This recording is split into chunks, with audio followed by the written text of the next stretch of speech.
Bismillahirrahmanirrahim. Assalamualaikum warahmatullahi wabarakatuh. Selamat pagi, salam sejahtera bagi kita semuanya. Om Swastiastu, Namo Buddhaya, salam kebajikan. Bapak, Ibu, dan saudara-saudara sekalian yang saya hormati, apa kabar semuanya? Apa kabar semuanya? Apa kabar semuanya? Apa kabar semuanya? Sudah makan pagi? Sama, saya juga belum. Sudah siap semuanya? Pagi hari ini saya mau bagi-bagi. Tapi bukan bagi-bagi sepeda. Juga bukan bagi-bagi tiket Coldplay. Nanti ada yang bisik-bisik, Pak, tiketnya Pak. Enggak, ini adalah hal yang sangat spesial, lebih spesial lagi, dan apa itu yang ingin saya bagi? Saya ingin berbagi visi, berbagi mimpi besar, berbagi cita-cita besar bangsa ini.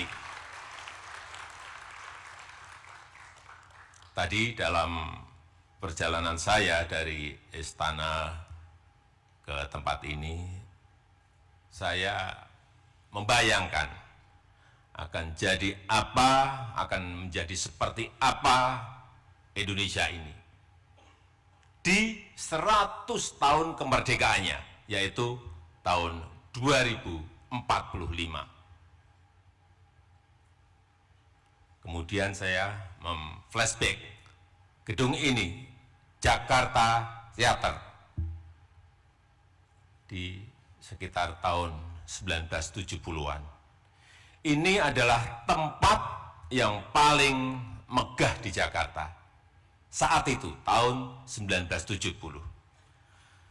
Dan tahun itu, tahun 1970-an, saya belum menginjakkan kaki saya di Jakarta. 1970, belum pernah ke Jakarta saya. Masih di Solo, masih di bantaran sungai, rumah saya. Habis kena gusur. Iya benar, tahun-tahun 1970, dan masih deso banget. Tapi di tahun 2023 ini, saya berdiri di sini sebagai Presiden Republik Indonesia. Artinya apa? Dalam 50 tahun, perubahan signifikan itu sangat bisa terjadi. Jika kita berani, jika kita mau, dan jika kita punya nyali. Jika kita punya nyali. Bertekad, berusaha keras, bekerja keras untuk berani melakukan lompatan. Inilah yang kita perlukan. Bapak, Ibu, dan saudara-saudara sekalian yang saya hormati, 2030-an kita akan mengalami puncak bonus demografi. 68,3 total penduduk Indonesia berusia produktif. Yang ini terjadi hanya satu kali dalam peradaban sebuah negara. Bonus demografi itu hanya terjadi satu kali dalam peradaban sebuah negara. Ini bisa menjadi peluang, tapi ini juga bisa menjadi sebuah bencana kalau kita tidak bisa mengelolanya. Saya lihat, saya baca di berita, ini di negara yang lain, saking sulitnya mencari kerja, lulusan S2 yang seharusnya bisa menjadi guru, saat ini menjadi tukang sapu.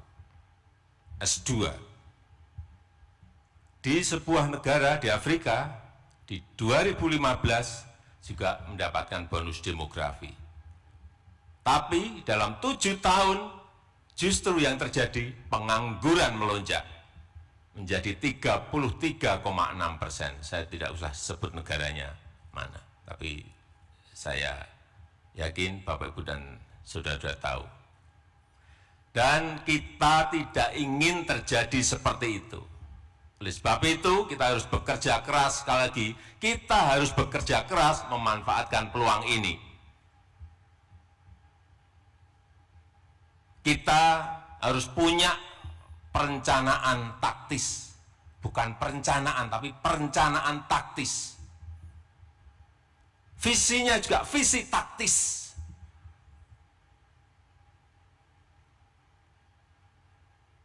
Punya strategi juga yang taktis, karena kita berkompetisi dengan negara lain. Punya strategi besar tapi strategi taktis.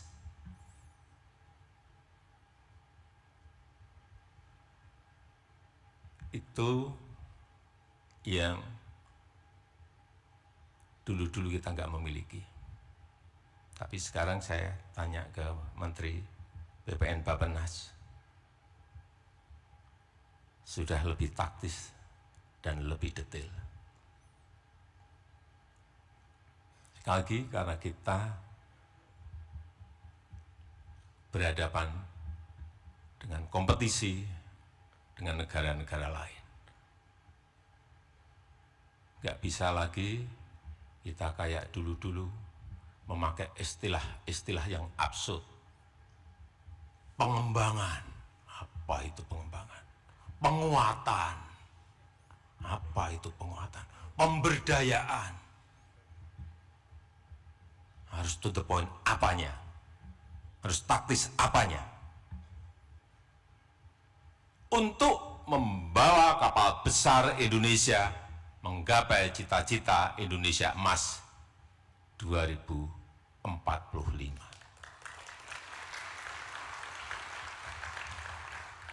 Jadi rencana taktis, visi taktis, strategi besar tapi strategi yang taktis, kemudian berani mengeksekusinya. Sekali lagi, untuk membawa kapal besar bangsa Indonesia menggapai cita-cita Indonesia Emas 2045 menjadi 5 besar ekonomi dunia. Peluangnya ada. Hitung-hitungannya saya sudah dengar semuanya. Dari Bappenas saya sudah dengar kalkulasinya. Dari McKinsey saya sudah dengar hitungannya. Dari IMF saya sudah dengar hitungannya. Dari Bank Dunia, World Bank juga saya dengar hitung-hitungannya. Hampir mirip-mirip. Tetapi tantangannya itu juga tidak mudah. Kita perkirakan itu GNI per kapita di tahun ini kita sudah mencapai angka 5.000, berapa Bu Menteri Keuangan?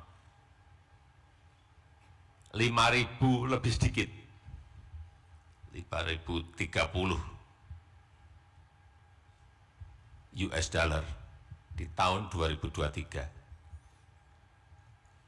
Perkiraan kita di tahun Indonesia Emas 2045 itu berada di angka kira-kira 23.000 sampai 30.300 US dollar per kapita. Itu lompatannya. Tingkat kemiskinan sekarang ini meskipun sudah single digit, yaitu di angka 9,57%, tapi ini masih tetap angka itu kita harus sampaikan masih tinggi. Dan di tahun 2045 diperkirakan di 0,5 sampai 0,8%. Tapi bukan hal yang mudah, bukan hal yang gampang. Menurut saya ada 3 hal pokok penting yang menjadi acuan, sebagai acuan. Yang pertama, untuk menggapai itu,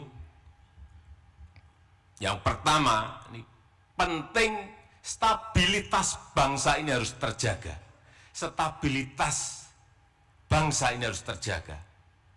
Tidak ada satu negara pun yang berhasil mencapai sebuah kemakmuran saat kondisinya tidak stabil, nggak ada. Tunjukkan negara mana. Saat negaranya terpecah, nggak akan yang namanya mencapai kemakmuran. Negara itu berkonflik, nggak akan tercapai yang namanya itu kemakmuran. Kisruh terus, nggak akan yang namanya akan mencapai sebuah kemakmuran. Sekali lagi, stabilitas. Yang kedua, harus ada keberlanjutan dan kesinambungan. Harus. Kalau sudah kepemimpinan 1, kedua, ketiga sudah sampai ke SMA, mestinya kepemimpinan yang keempat itu diteruskan untuk masuk ke universitas. Jangan balik lagi ke SD lagi. Setuju? Kepemimpinan itu ibarat tongkat estafet. Sekali lagi, kepemimpinan itu ibarat tongkat estafet. Bukan meteran pom bensin.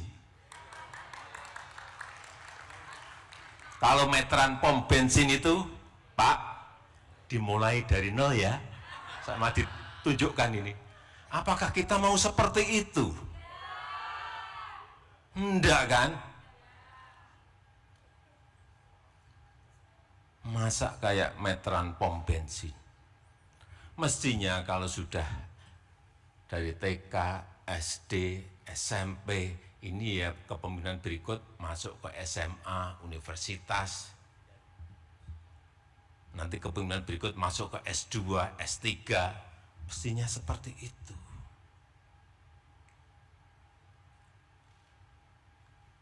Tidak maju mundur, poco-poco, enggak. Dan pembangunan Indonesia sentris penting. Hilirisasi industri sangat penting. Inilah nanti yang akan melompatkan kita. Kalau hilirisasi ini berhasil, kita akan melompat. Membangun misalnya urusan hilirisasi mineral, membangun ekosistem EV baterai. Bagaimana yang dulu kita ekspor hanya mentahan, nikel ekspor hanya mentahan, bisa jadi katot, bisa jadi prekursor, bisa jadi litium baterai. Bagaimana mencapai ekosistem besarnya ini? Ini yang tidak mudah.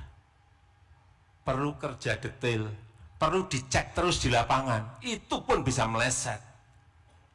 Apalagi tidak. Perkebunan, hasil-hasil perkebunan jangan diekspor mentah-mentah saja. Crude, palm oil, CPO, kenapa enggak dibuat barang setengah jadi dan jadi?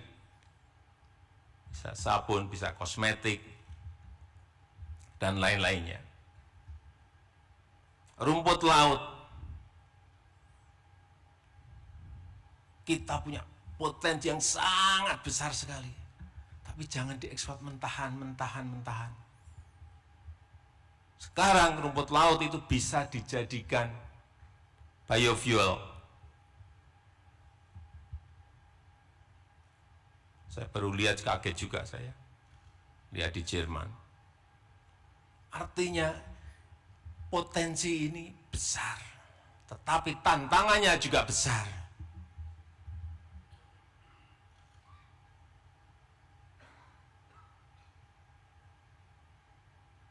Kemudian yang kedua, IKN Nusantara, Ibu Kota Nusantara. Banyak yang bertanya ke saya, untuk apa sih Pak?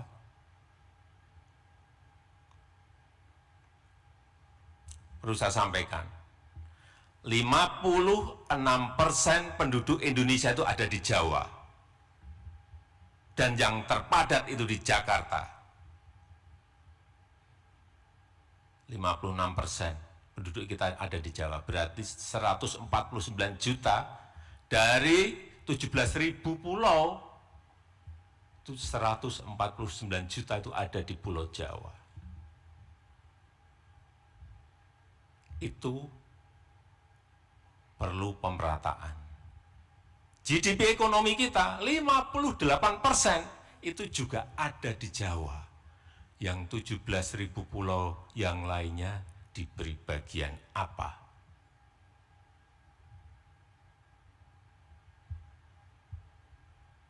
Beban Jakarta itu sudah sangat terlalu padat sekali.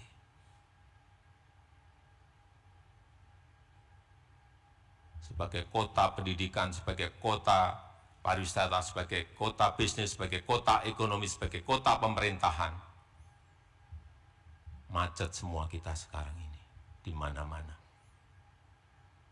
Oleh sebab itu beban harus dikurangi, pemerataan harus dilakukan, tidak dalam jangka setahun, 2 tahun, 3 tahun, 4 tahun, 5 tahun yang akan datang, tetapi kita harus melihat visi yang jauh ke depan.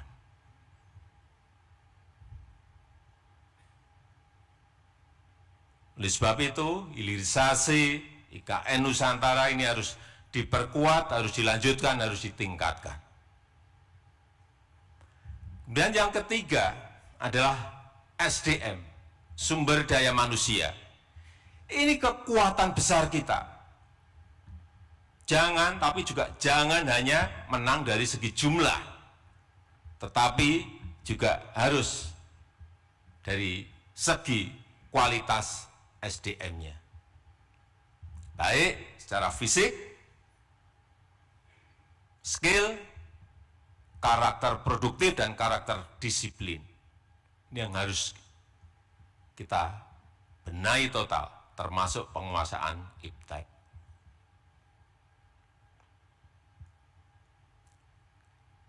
Ini Korea Selatan,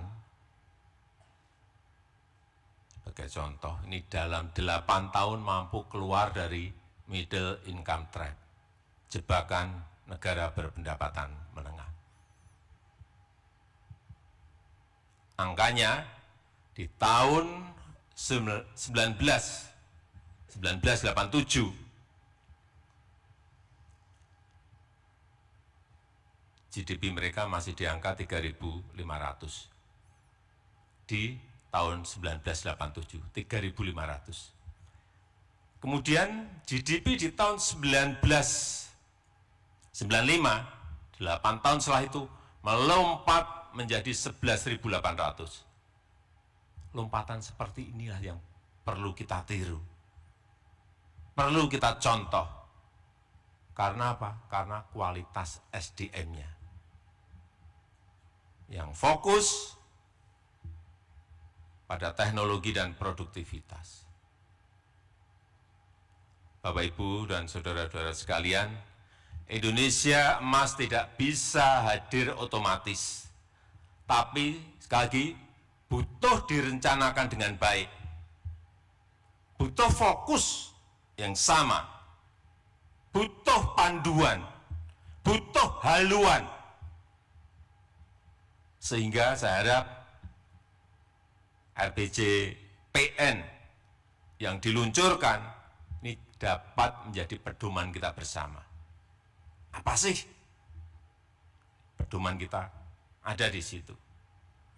Dan terlepas dari itu semua, bagaimanapun baiknya sebuah perencanaan, bagaimanapun baiknya sebuah perencanaan akan sia-sia jika tidak dibarengi dengan kemampuan eksekusi yang baik.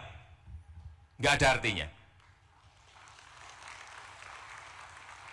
Oleh sebab itu, untuk mencapai Indonesia Emas 2045, sangat dibutuhkan smart execution.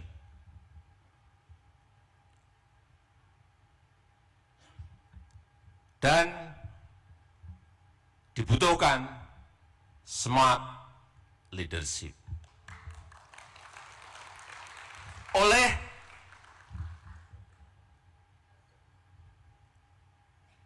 strong leadership yang berani dan pandai mencari solusi dan yang punya nyali. Tapi jangan bicara pilpres di forum ini. Nanti di forum yang lain saja. Saya rasa itu yang ingin saya sampaikan, dan dengan mengucap Bismillahirrahmanirrahim pada pagi hari ini secara resmi saya luncurkan rancangan RPJPN tahun 2025-2045. Terima kasih. Wassalamualaikum warahmatullahi wabarakatuh.